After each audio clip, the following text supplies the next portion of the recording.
if you got a really grey trim, what I've been using is this stuff, Meguiar's Endurance tyre gel.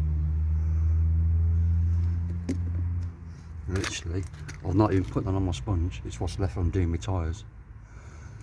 Just wipe it on.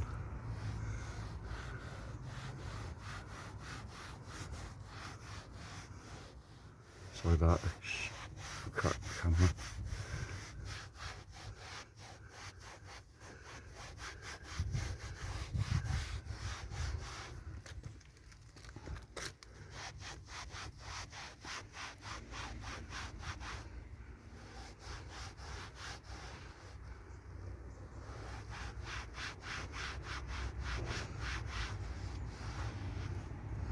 And there you go. You can't get any easier than that.